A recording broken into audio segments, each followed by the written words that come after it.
And welcome back to all our viewers. We continue our programming. This is going to be a fireside chat with Dr. Adil Dalal, who is a multiple time author.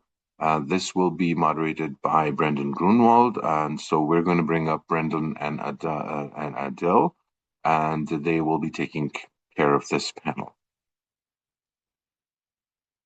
So, welcome, Brendan. I wanted to thank you for moderating this panel, and I will turn it over to you to introduce the panel and the panelists. Yeah, sure. Thank you, Anand. Nice to meet you, Dr. Dalal. My name is Brendan. Thank you, Anand. As some of you know from some of the sessions earlier and previously, I'm an advisor and used to run a venture fund, mostly focused on where technology is driving business innovation and a disruption in industries that are not technical. So things like critical minerals, energy, and other areas where technologies like AI, but not just AI, are really having a fundamental impact in disrupting primarily the business models around associated with those industries. So a little bit my background. I'm particularly pleased to talk to you, Dr. Dalal, because we had some sessions about, I'd say, some of the commercial applications for AI, blockchain, etc. But I think one of the things that is increasingly becoming important is, what is the impact on people and organizations and their decision making? And I think you're certainly an expert in that. So I'm looking forward to hearing what you have to say. And I understand you have a presentation which you'd like to give, and maybe we can do some Q&A after that.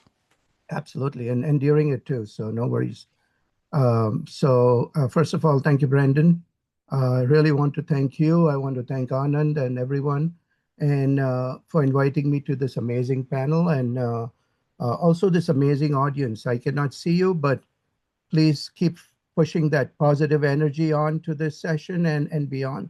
So thank you for being here, everyone. Let's get started. I have kind of trying to do something different, more of a multi-sensory experience. So what I want to talk about today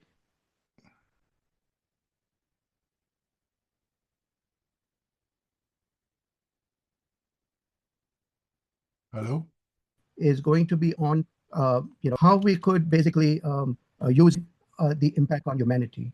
So let me ask you a quick question. What do you get when AI is designed by people who are ignorant? You get artificial ignorance. So jokes aside, let's ask a very serious question. Do you know what the billionaire Elon Musk is worried about? What keeps him up at night? In a recent interview, he talked about the elimination of humanity due to the lack of birth.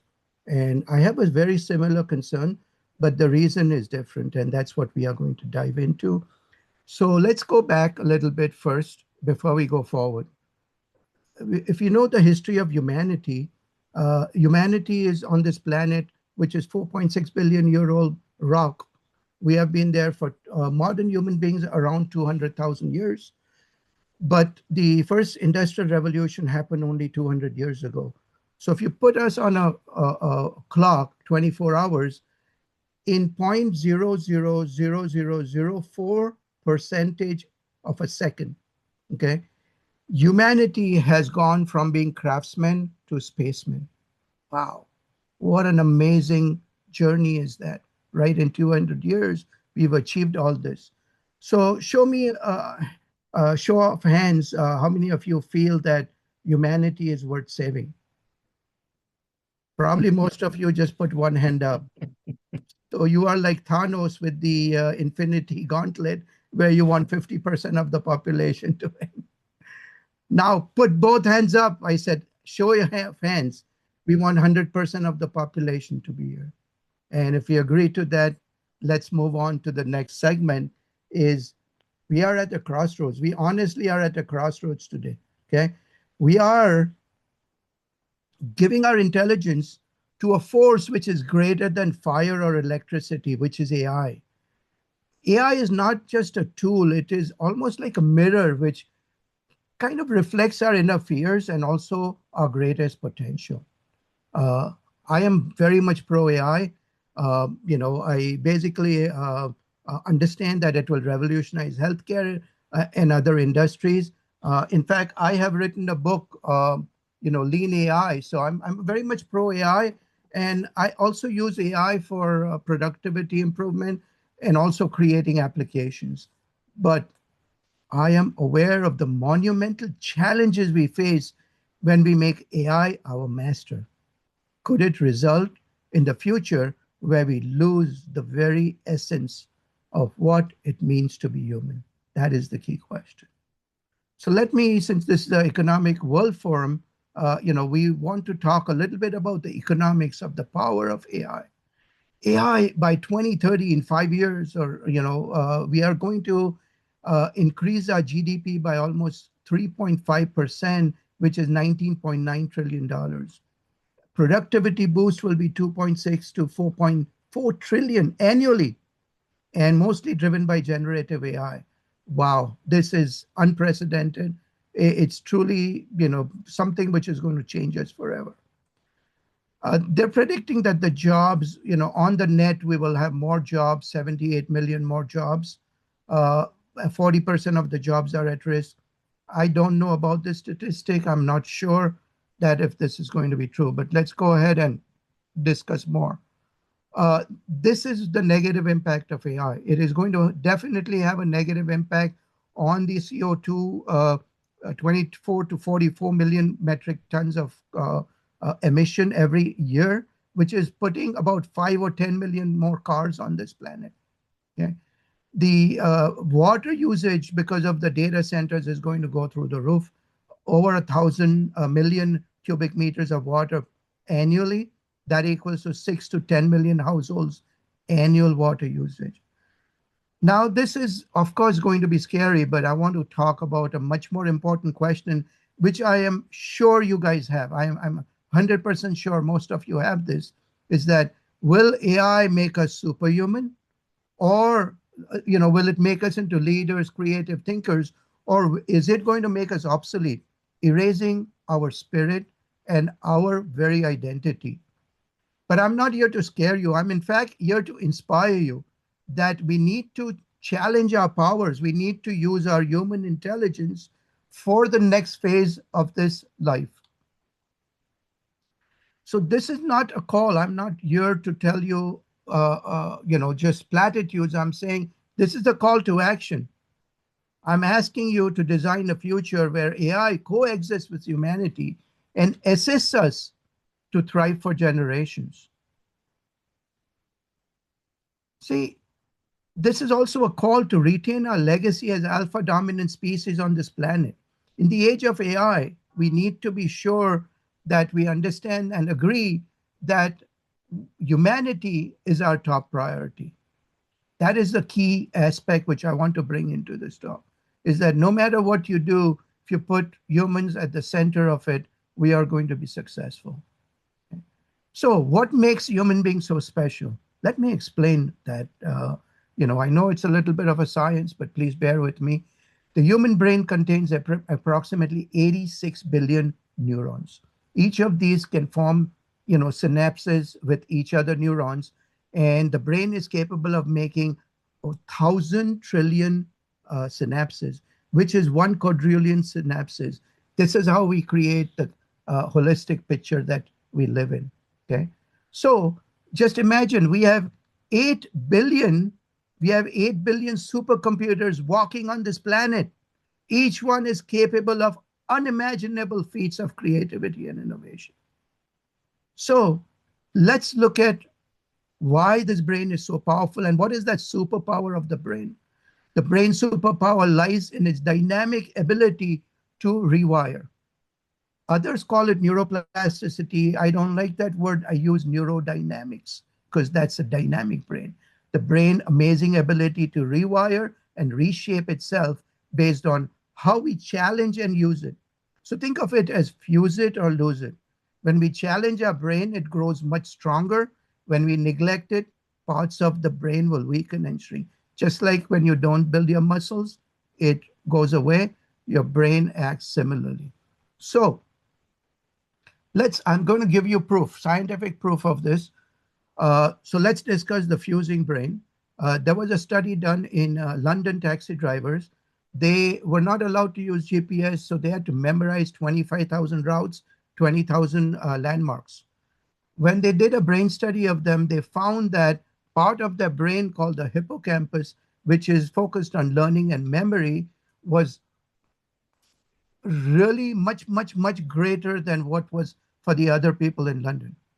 So basically, your brain was getting ready. It's almost like it went to the gym and bulked up for all this memory to help the human beings with this. Similar studies have been done with music, language. So it's a scientific fact that fuse it or lose it is very critical aspect. Now let's look at a very opposite, sad, true story about Romanian orphanage where the young kids were there for over 6, 8, how many years out there, and they were raised in environments that severely deprived them of emotional, sensory, and cognitive stimulation. What the brain scans found that the volume has decreased, the temporal and the prefrontal lobe had shrunk, and they were devoid of any connections. Emotional connection was gone, the ability to learn, critical reasoning, everything was gone. And there was synaptic pruning, means probably it never comes back. So this is very critical. This case study shows how neglect and lack of engagement can have lifelong cognitive emotional consequences. It also provides compelling evidence of the importance of fusing your brain early in the childhood. You cannot wait. And this is important to the next segment, which I'm talking about. I myself personally faced this. Yeah, I learned fuse it or lose it firsthand.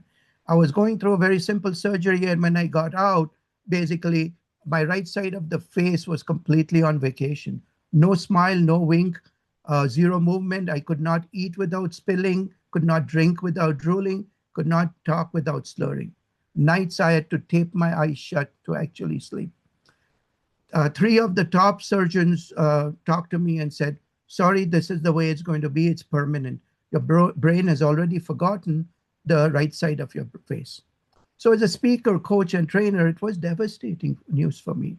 So I thought, okay, I have a Macau at home, maybe get an eye patch and become a pirate of the Caribbean. But I decided against it because Johnny Depp had it covered. But jokes aside, really what I had to do is I used dry needling, I used visualization and sheer stubbornness. Over a period, every time I put a needle in there, it was actually sending a beacon to my brain saying, hey, here I am. So over months of strenuous work, basically my smile started coming back. It's not perfect, but now I have a beautiful story to tell firsthand that fuse it and lose it does exist. Let me take you to a couple of very important scenarios. If you can close your eyes, I want to take you to a journey. I am going to take you into a different dimension on this planet 10 years from now. You are in a TARDIS type, device. You are hurtling through space. You land with a thud, and you land at a beautiful place. You are but you're not alone. There is a AI as a mentor is next to you. It's a mini me. It knows you. It knows your values, constantly challenges you to raise to the next level. You feel that your prefrontal cortex is firing complete clarity. Your neocortex, the brain's outer layer, is lit up with bold creative ideas, visions for the future. It connects your purpose and positivity. You are no longer human. You are superhuman. So just imagine that with AI and human intelligence, what can be achieved. So keep your eyes closed, but come to the present moment. Come 10 years backwards now, and now feel the bliss of what the future holds for you. Feel that amazing feeling.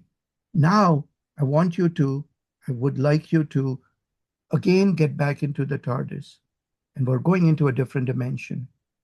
We're going to go and 10 years from now, and you land with a thud again. And when you open your eyes and you come out, it is completely different world. Okay, robots, drones, machines everywhere. You see just a few human beings, eyes glazed over. They are begging from robots. Neon signs are flashing on the walls, on the buildings saying, no human beings allowed. Wow. Your mini-me is no longer your mentor, it is your master. Every thought you are getting is coming from them. You are devoid, you're programmed to obey his commands.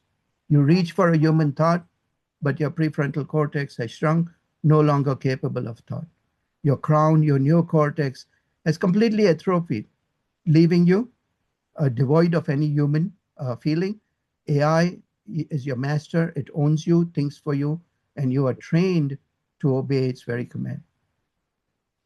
You are in the world where one swipe, one click, and one AI do it for me at a time. You have thrown away the humanity. Convenience and laziness caused us to surrender humanity to AI without a single fight. Now come back to the present moment. You should be shocked and terrified of what this future could hold for us. Now slowly open your eyes. The choice between these two futures is right now. Are you willing to trade humanity for convenience? Can we afford to let the essence of humanity slip away completely?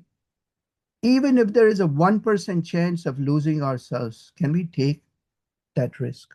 That is the question I ask of you. So technology, especially AI, must not replace humanity, correct? But enhance the innate ability. But look at the current trend of how human beings are using technology. If you know social media, we all can relate to social media addiction. We've seen how social media can hijack the brain's reward system, causing anxiety, depression, and reduced attention span. Right? We all have seen that. Stress and anxiety have become the norm for today for everyone. In fact, I'm researching for my second doctorate leadership styles and stress levels. Social media is like a digital tobacco. Every little ping or notification releases dopamine, wiring the brain for instant gratification instead of very deep thinking. Now imagine AI. It is like digital fentanyl, 1,000 times more potent. If we let it consume our cognitive functions, we risk an entire generation losing their ability to think, to dream, and be innovative. Now just think about this. It took us 25 years to realize social media is bad for our children. In fact, the US Surgeon General last year or a year before had put out a notice saying this is a danger for mental health for students, and countries are stopping to, allow kids to use it, but it took us 25 years. How long will it take for us to realize that AI could be devastating for humanity? Again, I hope I am completely wrong. Please do not think of this as a fear-mongering. I'm not doing that. I hope I am completely wrong, but I am giving you scientific proof. In fact, I will give you more proof. Within a few generations, the alpha status of humanity as we know it can be lost forever. So let's look at some of the trends which are going on right now. Teachers are warning AI is impacting students' critical thinking. MIT did a brain scan of people who use ChatGPT for 6 months or more, and there was an addiction quality to it. They're addicted. Mom in Florida actually sued the company, which basically she says that her kid was asked to do suicide by an AI bot, an AI character in one of the games. And now, most important, Mr. Bill Gates, he says within 10 years, AI will replace many doctors and teachers. Human won't be needed for most things. That is why I told you initially when I said 78 million more jobs, and here Bill Gates is saying we won't be needed. So I don't know where we are going with it. Okay, I'm just here as an advocate, giving you a balanced view of AI. I love AI. Dr. Dalal, I think it's important that what you're saying is to be cautious, but I think we all know there are many examples in human history where technology is being developed, and nuclear power is one of them, which has potentially good causes and bad causes, and it's a little bit about how you use the technology and how humanity. Absolutely. And there's been plenty of Totally movies agree. about this and many books written I, about it. Yes, And I think also coming back to your taxi driver, I mean, when Uber started in London, there was a lawsuit against Uber by the taxi drivers in London because, their argument was they needed to know exactly those 25,000 locations out of their heads, and yeah, the Uber drivers didn't. And that was part of the lawsuit, in fact. So it's interesting that you raised this. Um, the reality, though, is, Uber is everywhere in London, yes, as are the taxis. And what I would like to understand from you is, I think you've given a very real sense of the danger. And, we all know that, before, when you wanted to go somewhere, you had to look at a map, and spatial yeah, orientation was part of everyday life. Today, correct, you don't think about it. You just go to an address using your GPS in the car. What correct. do you, what I'd like to understand from you is, there are doom scenarios, and there fantastic scenarios of where this is useful to humanity. Yeah, From your research and perspective, how would you see, what do you think the key decision criteria are, for individuals? Because it comes down to an individual choice as exactly. well.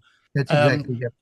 and so what advice would you give people in terms of, not becoming addicted, or, using it in the right way so that Yeah. they don't, become less capable and less thinking, having Yeah. the same level of cognitive abilities? Excellent question, Brendan. I really appreciate it. And I think a lot of people say, oh, yeah, we had calculators, then we had computers, and now our brain is still good. But what I'm saying is AI is much more powerful than that. It is almost like finding electricity and fire again. So what my caution is, let's use AI as a tool. Let us not make it look us, make it look us like a fool, right? We don't want to look like fools, because if we are giving away everything to AI, telling it to do everything. So my caution is for the entire society. We all are responsible. For the kids, they need to use this as a mentor, not as a butler. Go get it for me. That is not how AI should be used. For parents, they need to be, modeling this behavior for others. They need to inculcate critical thinking in the kids. For tech leaders, profitability is not the end goal. You need to have ethical, purpose-driven, humanity-focused, centered technology. For the government, wake up now, because they need to. We, as part of the think tank, we need to understand that this can give us, even if there is a 1% chance, we cannot take that. We really need to put the guardrails on it. We need to create some brain research behind it, some education behind how not to use AI. Those are very critical things. But each one of us is responsible. Do not try to say the government is responsible for this. We all should take this responsibility for it. So that is what I am Yeah, and I proposing. think, there's many arguments to this, for and against it. I think, and I'm not taking a particular side, but I want to stimulate the conversation in the Mhm. sense that, a lot of people would argue that if you regulate or inhibit the use of things, you also inhibit innovation. You also innovate a Totally certain agree. intellectual creative thinking. And so, human creativity is also inhibited by not being able to use some of the tools. So I think that it's a delicate balance there. Yeah, And I think, absolutely. one of the things we've talked a lot about, in previous sessions, is the use of this in business applications, where companies are using it, whether that be in healthcare or mining, or So, energy, or whatever the case may be. But what I think is particularly sensitive, I think, something you brought along, is the use of AI in education, because there are, famous cases where you can get it to write your essay and pass the exam, or tell you which multiple choice answers yeah. to answer. And, does that mean you're learning or not? How do you see this fitting? Because that's really where it becomes very sensitive, right? Yeah, it is. I mean, this is why the technology leaders need to understand that it is not just about pushing AI onto everyone. You know, we want to protect our younger. See, the whole point of this is that the younger generation, we need to kind of retain their fusing capability.